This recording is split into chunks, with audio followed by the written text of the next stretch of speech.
Millionaire dad, you saw my son, not my money. And a black waitress left stunned by what he offered her. But how could a simple act of kindness from a struggling waitress possibly move one of the richest men in the city to tears? What happened that day in a busy cafe would forever change not only a boy's life, but also a father's heart. I've shared countless emotional stories where wealth meets compassion, and every single one reminds us that money can buy comfort, but never love. And in this story, you'll see how one act of selfless kindness turned pride into humility, and how it left a millionaire father saying words he never thought he'd speak. Stay until the end, because this isn't just about what she did for his son, it's about what it taught him about life itself. Richard Langston was a man whose very presence turned heads. At 45 years old, he had built an empire from the ground up. Sharp jawline, immaculate suits, a silver watch that cost more than most people's yearly salary. Everything about him screamed success. But behind that wealth was a man who carried an invisible weight. He walked fast, talked sharp, and expected perfection from everyone, including his own family. And then there was Theo, his only son, just 11 years old, born with a disability that left him unable to walk without support, and often struggling with the simplest tasks. For Richard, Theo was both a blessing and a constant reminder of his failures. He loved his boy, yes, but he didn't always know how to show it. Where others might have leaned in with tenderness, Richard built walls. Walls made of pride, fear, and a deep belief that money could fix everything. It was a rainy Saturday afternoon. Richard had promised Theo an outing, something rare since his packed schedule often left the boy with nannies and therapists instead of a father's hand. The mall cafe was buzzing with life, shoppers ducking in to escape the rain, families sharing meals, couples laughing over coffee. Richard and Theo sat at a corner table, the father's phone never leaving his hand. Theo, quiet as usual, stared at the plate in front of him. A simple sandwich. His small hands trembled as he tried to lift it, but the bread slipped apart, crumbs scattering. His lips quivered, not from hunger alone, but from the embarrassment of struggling while his father barely noticed. Across the room, a young waitress spotted it all. Amara Johnson, 23 years old, with warm brown skin, expressive dark eyes, and the kind of tired smile that told of double shifts and bills waiting at home. She moved quickly between tables, balancing trays with practiced grace, but her heart slowed when she saw the boy. Richard finally looked up from his phone, frustration clear. "Theo, come on, son, you need to eat. Stop making a mess." The boy lowered his gaze, ashamed. Amara hesitated, then took a step closer. Something inside her wouldn't let her ignore it. She approached with a gentle smile. "Hi there, would you like some help?" she asked softly, addressing Theo directly, not the man in the suit. Theo's eyes lifted with a flicker of hope, but before he could answer, Richard cut in. "He doesn't need pity," he said sharply.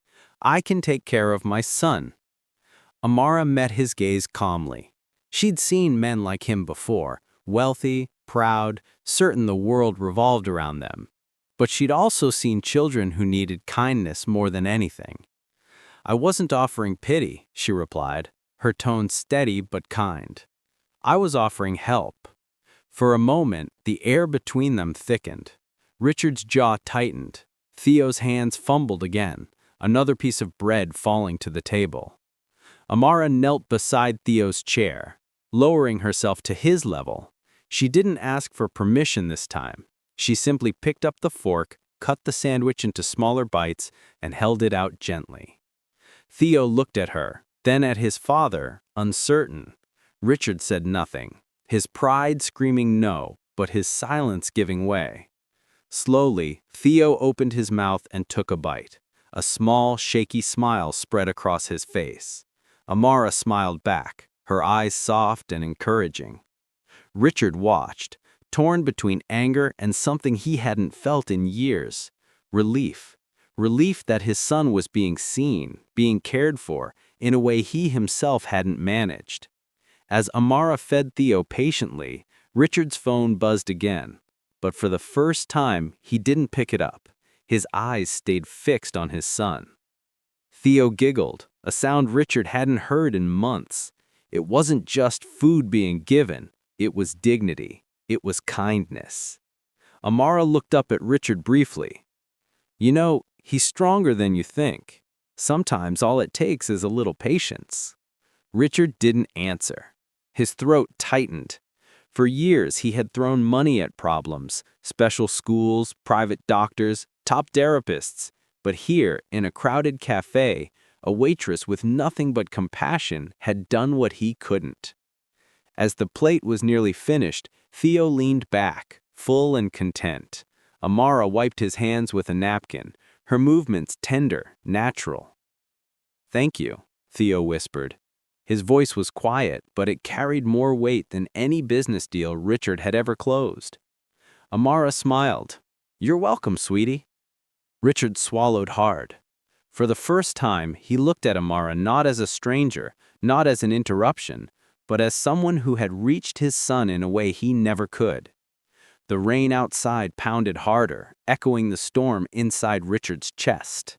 He realized he wasn't angry at her. He was angry at himself. As the cafe bustled around them, Richard leaned back in his chair, silent, his mind racing. He had just witnessed something priceless, something his wealth had never bought. But pride still clung to him like chains. Could he really admit that a waitress had done for his son what he could not? And more importantly, what would he do about it? The cafe's chatter swirled around Richard like white noise. He sat frozen, watching Theo's hand still resting on the table, crumbs clinging to his little fingers. For years, Richard had feared moments like this, when the world could see his son struggle. It wasn't the disability itself that tore him apart. It was his helplessness. He could buy treatments, hire tutors, build walls of convenience. But he couldn't buy patience. He couldn't buy tenderness. And yet, a waitress he didn't even know had just shown his son more patience than he had in months. Amara excused herself briefly, checking on another table. Theo's gaze followed her. He didn't want her to leave. His father noticed. "Do you like her?" Richard asked awkwardly. Theo's cheeks pinked. She makes me feel normal." Richard's chest tightened. Normal. Such a simple word, and yet it carried the weight of his son's deepest desire. Amara returned, placing a small cup of hot chocolate in front of Theo. The steam curled upward, rich and sweet. "I thought you deserved a little treat," she said warmly. Richard frowned. "We didn't order that."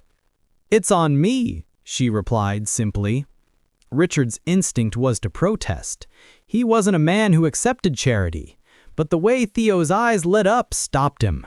His boy lifted the cup slowly, both hands shaking, until Amara gently steadied it for him.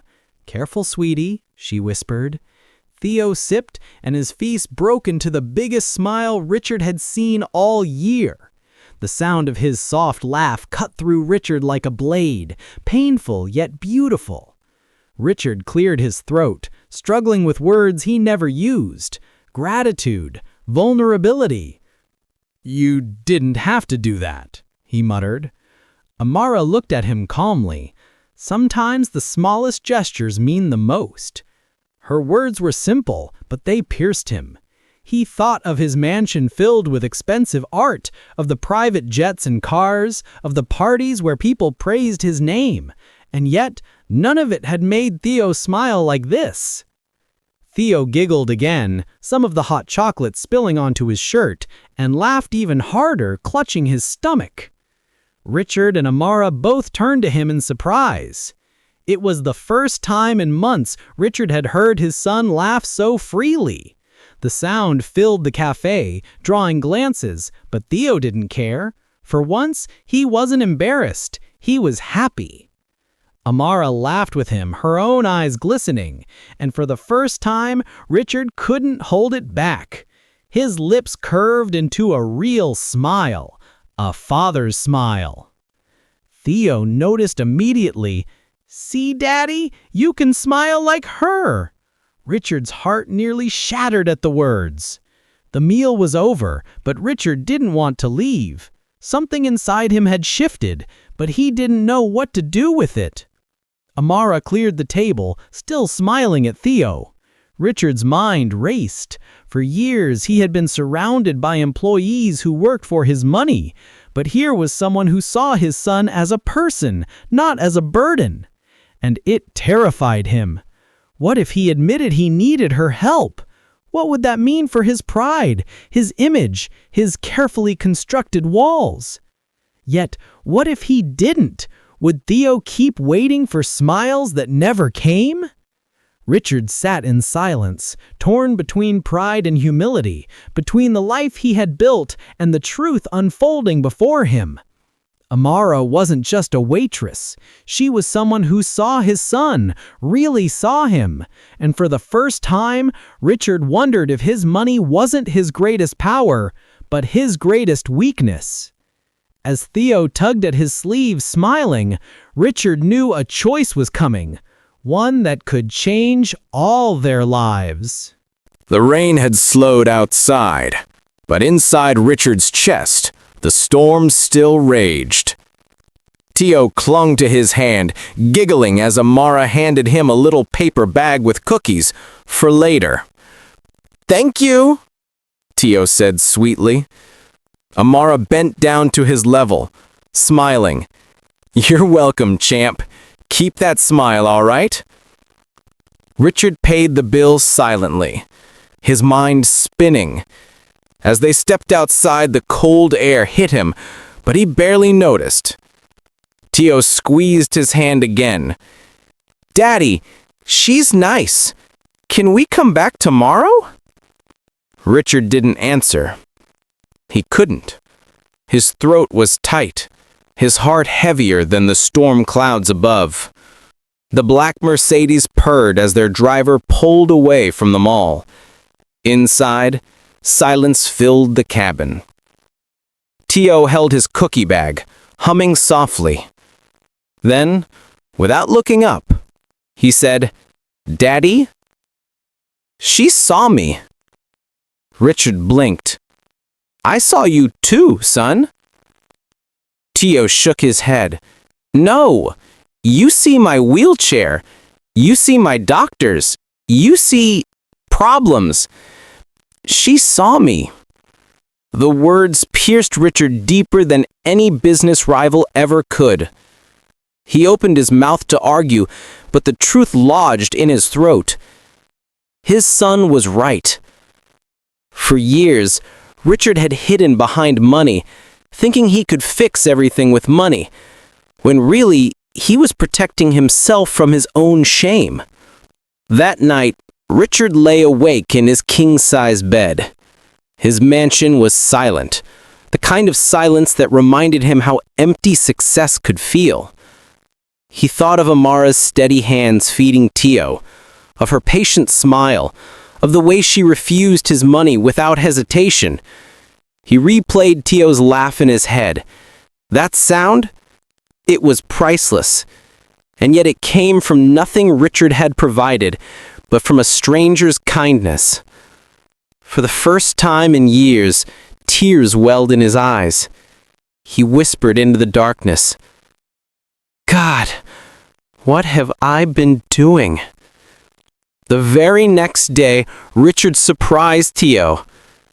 "Get dressed, son. We're going back to the cafe." Theo's face lit up. "Really? To see Amara?" "Yes, to see Amara." When they arrived, the cafe was buzzing again. Amara spotted them instantly, surprise flickering across her face. "You're back," she said warmly. "Yes. My son wanted, and so did I." Theo beamed, holding up his cookie bag from yesterday. "I saved one for you." Amara laughed softly, touched. She knelt down and accepted it like a treasure.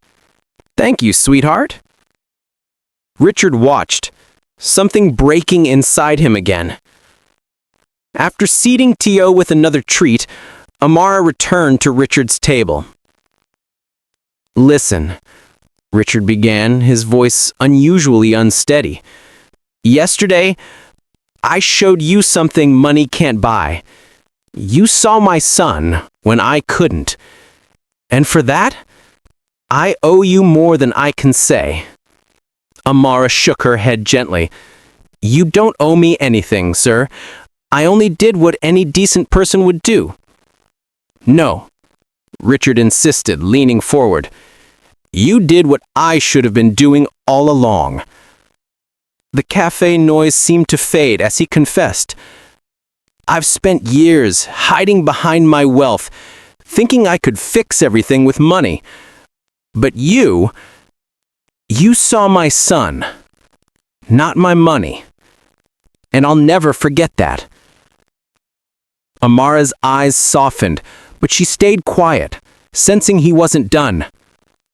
Richard took a deep breath, his pride fighting his heart. "I want to offer you something," he said. Amara tensed. "If this is about money again—" "It's not," Richard cut in quickly. "It's about a chance. For you, and for my son." He glanced at Tio, who was happily sipping another hot chocolate, completely at peace. Then Richard looked back at Amara. "I want you to work for me. Not as a waitress, not as an employee who takes orders, but as someone who can be there for Tio, a companion, a mentor, someone who sees him the way he deserves to be seen." Amar's eyes widened. You want to hire me?" "Yes." Richard nodded.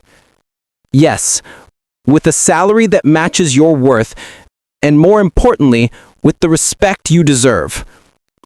You gave my son joy yesterday. Real joy.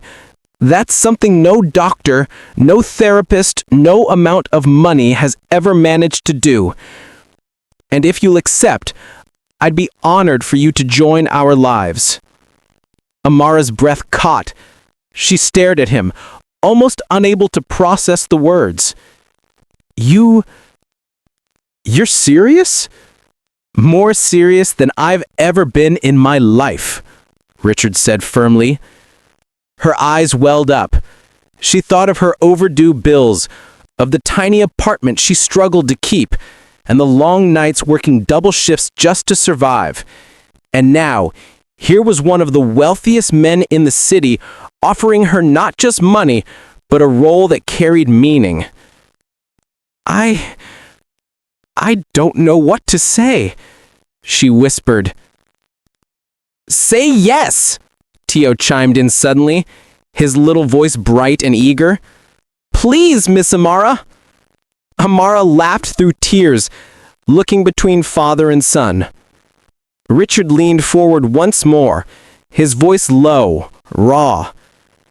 "Yesterday, I tried to pay you off because that's all I knew how to do. But today, I don't want to pay you. I want to thank you. I want to give you a place where your kindness can grow, where my son can thrive. This isn't about charity. It's about family, and I'd be honored if you'd become a part of ours." The cafe seemed to hold its breath. Amara's hands trembled. For the first time in her life, she felt seen, not for what she served, but for who she was. "I need a moment," she said softly, her heart racing. As Amara stepped away, Richard sat back, exhaling heavily. The words he had spoken hung in the air. "You saw my son, not my money." Tio swung his legs happily, sipping his drink, unaware of how profoundly his life was about to change. Would Amara accept? Could a simple waitress step into the world of a millionaire's family? And if she did, what new challenges and transformations would follow? The answer would come soon. Amara stood in the cafe's back corridor, her heart pounding in her chest. The offer echoed in her ears. You saw my son, not my money. Be part of our lives. She leaned against the wall, tears pricking her eyes. She had dreamed of a break like this, not just a job, but a chance to do something meaningful. Yet fear whispered, what if I'm not enough? What if his world swallows me whole? Taking a deep breath, she returned to their table. Richard looked up, his expression unreadable. Theo clutched his cookie bag, eyes wide with hope. Amara's voice shook at first, but steadied. I don't know if I'm qualified for something like this. I'm just a waitress. Richard leaned forward, his gaze firm but gentle. You're not just anything. You're the first person who's given my son what even I couldn't. Joy. That qualifies you more than any resume ever could. Theo's small hand reached for hers. Please, Miss Amara, say yes. Her heart melted. She smiled through tears. Then, yes, I'll do it. The following week, Amara arrived at the Langston estate, a mansion sprawling over acres of perfectly trimmed gardens, its marble floors gleaming under chandeliers. She felt out of place instantly. But then Theo wheeled himself to the entrance, grinning from ear to ear. You came, he cried, his voice full of pure joy. Amara knelt and hugged him. Of course I came, champ.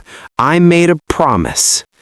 Richard stood behind them, hands in his pockets, but for once his usual stern expression softened.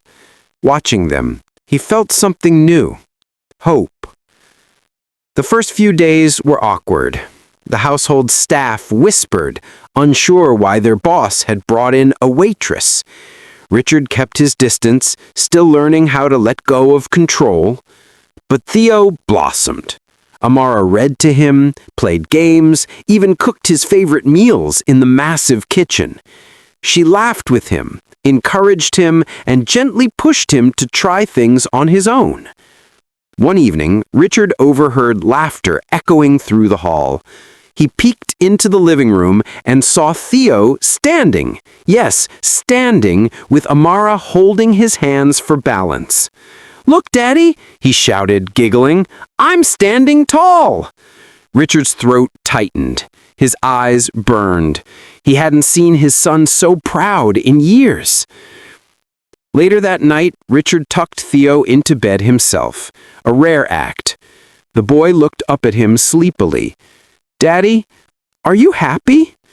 Richard paused, taken aback. Why do you ask?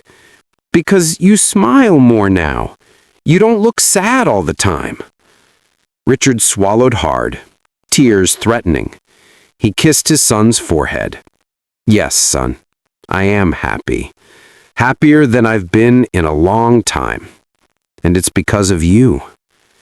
Theo smiled softly before drifting to sleep. Richard sat beside him a moment longer, whispering into the dark. Thank you, God, for giving me a second chance. One evening, Richard found Amara in the garden after Theo had gone to bed. Fireflies flickered in the warm night air. I need to tell you something, he began. When I first saw you help Theo, I was angry. Not at you, but at myself, because I realized how much I had failed him. Amara shook her head gently. You haven't failed. You were just scared. Sometimes love hides behind fear. Richard's voice cracked. I thought money was enough. But my son didn't need riches. He needed me. And you reminded me of that. For the first time, Richard let the tears fall. Amara didn't say a word. She simply placed a hand on his arm, steadying him. Weeks turned into months. Richard began canceling late meetings to have dinner with Theo. He learned to put down his phone, to listen, to laugh. Theo grew stronger, not just physically, but in spirit. With Amara's patience and Richard's newfound presence, the boy thrived. One afternoon, during a family therapy session, Theo was asked what made him happiest. Without hesitation, he answered, "My dad sees me now." Richard broke down, hugging his son tightly. For once, he didn't care about appearances. His heart was free. On a sunny morning, Richard called Amara into his study. "I offered you a job before, but today I want to offer you something else." Amara tilted her head, cautious. "What do you mean?" Richard took a deep breath. "You came into our lives as a waitress, but you've become so much more. You're family now. And I want you to know you'll always have a place here, not because of a salary, but because of love and respect." Amara's eyes filled with tears. She had never expected more than survival. Yet here she stood, valued beyond measure. That evening, as they sat together, Amara, Richard, and Theo, laughter filled the mansion like music. No chandeliers, no luxury car, no stock portfolio could compare. Theo leaned against his father, eyes shining.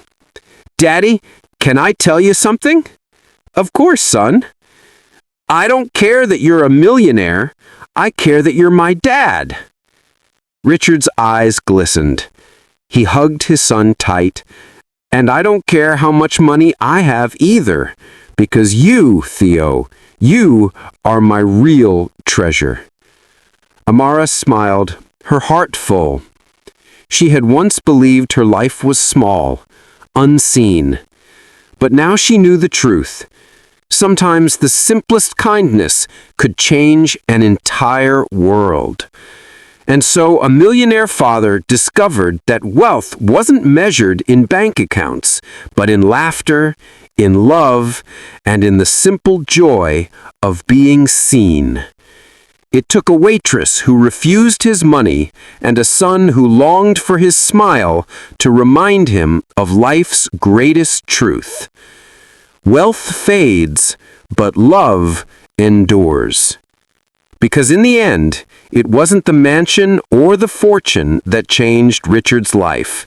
It was one woman's courage to see his son, not his money.